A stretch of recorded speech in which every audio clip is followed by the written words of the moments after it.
We're getting all these conflicting messages. I believe it was the New York Times just published a long article suggesting that a single booster shot, a third shot, is really all we need.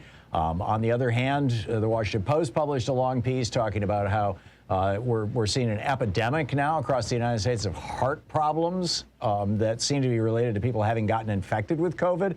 How serious is this? Is it true that we don't need a fourth booster? What's our situation right now? Is it time to go out and, hey, get infected or something? Let's check in with Dr. Eric Feigl-Ding. He's an epidemiologist and senior fellow with the Federation of American Scientists. He was the first whistleblower on the COVID pandemic way back in the day. Former faculty member and researcher at the Harvard Medical School and the Harvard T.H. Chan School of Public Health. The best information, and he's really worth following on Twitter, is Dr. Eric Ding, D-R-E-R-I-C-D-I-N-G on Twitter. Dr. Feigl-Ding, welcome back to the program. You heard my setup. I'm not sure where you want to begin with that, but where are we at in this pandemic, and what are your thoughts on a fourth shot? Thanks for having me. I think the pandemic is far from over, and anyone who says it's over has been wrong many, many times and should not be listened to. Because the truth is, although cases are dropping, we know that there's a new variant, a subvariant of Omicron called BA2, which should honestly be its own variant concern. It's more transmissible. It's growing exponentially in the US, even though it's still very low. It's growing, and we've seen this rodeo many times, and we know how this rodeo ends. And I think it could potentially be a looming problem in a month or two as we swing open the doors and pretend that, everything's fine. And I want to emphasize, we definitely do need boosters for everyone.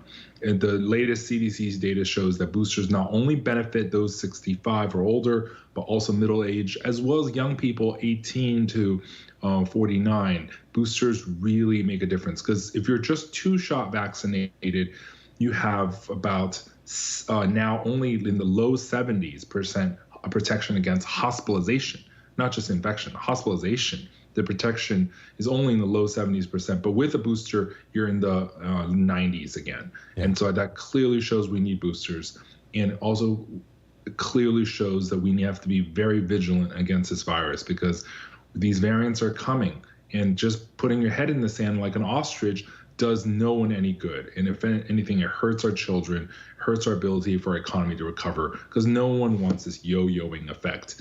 By actually stopping COVID and putting it down permanently is what we need to do. And how do we do that? And by booster, when you were saying, we need boosters, I'm assuming you're talking about the first booster, the third shot.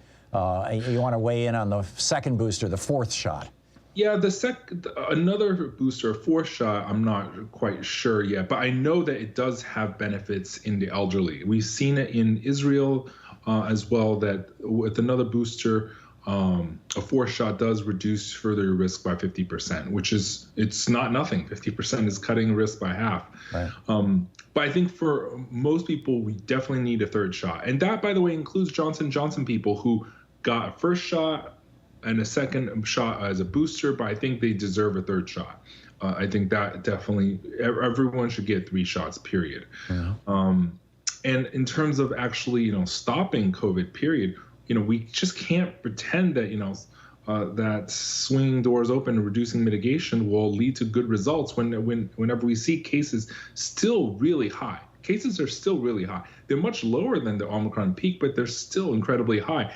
And also the other reality with advent of home testing, a lot of people don't go to official testing sites anymore to get COVID tests. They get a home test. It's like, oh, it's positive. I should just, take care of myself a few days. But in many ways, that's people are not reporting these positive cases in.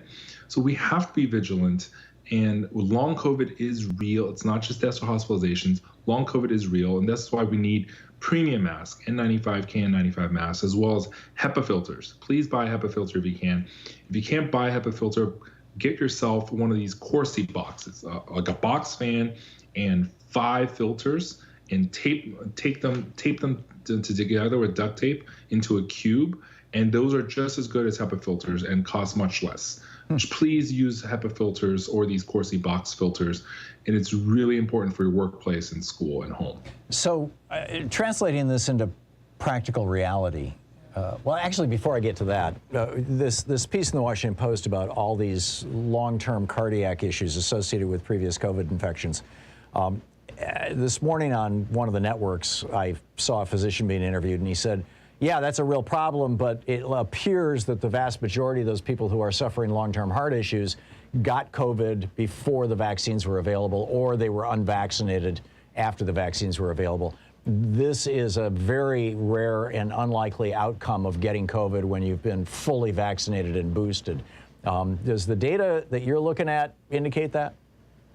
So it is true that if you're vaccinated and boosted, especially boosted, then your risk of long COVID is much lower. We don't know exactly how much lower and how much less of the long-term effects are, but it is much lower. That said, we have a huge swath of America that is not boosted. Majority, I think well over 50%, I think 2/3 are not boosted. Right. And in terms of vaccinated, we know there's a huge contingent of people who are not vaccinated. And just pretending that we won't have negative outcomes is really bad. In many ways, some people say as long as we avoid hospitalizations, that's great.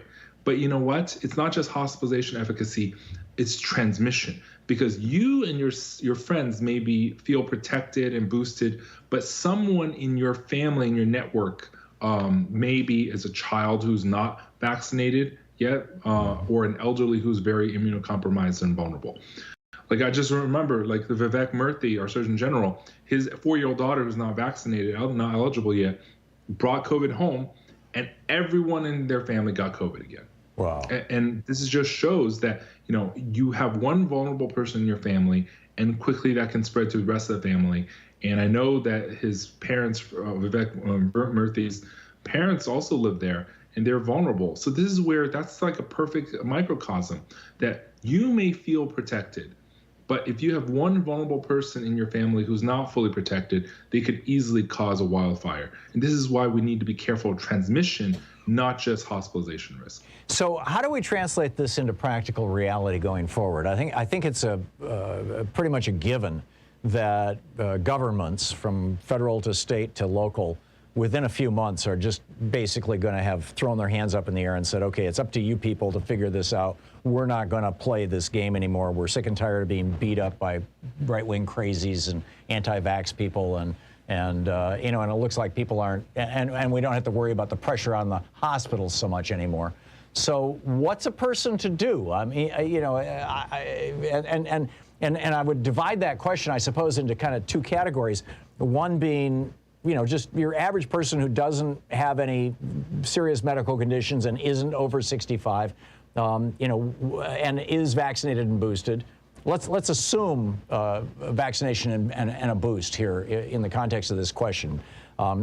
So number one, for the people who don't have conditions, and number two, for people who do, who have type 2 diabetes, or they're severely overweight, or they have they're taking immune compromised, or they're taking immune suppressant drugs.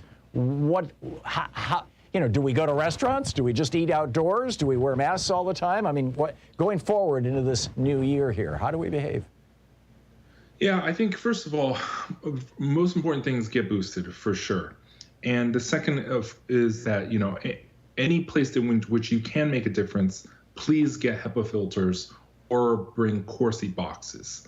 Anywhere that you can have a decision-making power to install these devices, please get these air filtration, disinfection things installed. Right. And of course, in restaurants, you should ask and try to demand that they have outdoor dining if possible, or indoor dining with HEPA filters if possible. All these things really make a difference.